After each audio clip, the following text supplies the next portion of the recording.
School service commission supreme কোর্টের নির্দেশে অবশেষে প্রকাশ করলো অযোগ্য প্রার্থীদের নামের তালিকা। সংখ্যাটা কম নয়, মোট 1808 জন শিক্ষককে অযোগ্য বলে চিহ্নিত করা হয়েছে। প্রকাশিত তালিকায় কেবল নাম ও রোল নম্বর দেওয়া হয়েছে, তবে এই স্বচ্ছতার পদক্ষেপে নতুন বিতর্কের জন্ম হয়েছে। শিক্ষক নিয়োগ দুর্নীতির অভিযোগে বছরের পর বছর আদালত ও প্রশাসনের মধ্যে টানাপোড়েন চলছিল। এখন জানা যাচ্ছে অনেক প্রার্থী লিখিত পরীক্ষায় পাশ না করেও কিংবা প্রয়োজনীয় যোগ্যতা না থাকলেও নিয়োগ পেয়েছিলেন।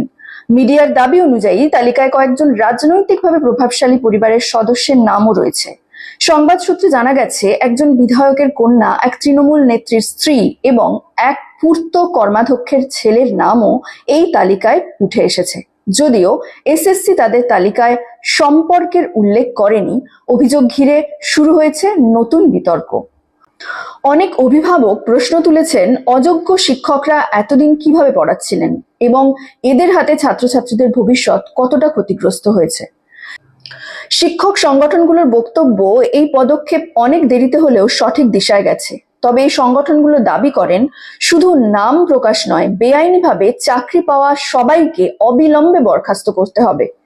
বিরোধী রাজনৈতিক শিবির বলছে, এই তালিকা প্রমাণ করছে যে পুরো নিয়োগ প্রক্রিয়াটি দুর্নীতিগ্রস্ত ছিল।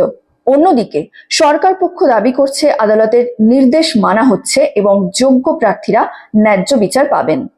অযোগ্য শিক্ষকদের নাম প্রকাশের মধ্য দিয়ে একটি বড় অধ্যায় সামনে এলেও রাজনৈতিক যোগসাযোগের অভিযোগ এবং প্রশাসনিক ব্যর্থতা নিয়ে বিতর্ক আরো বাড়ল।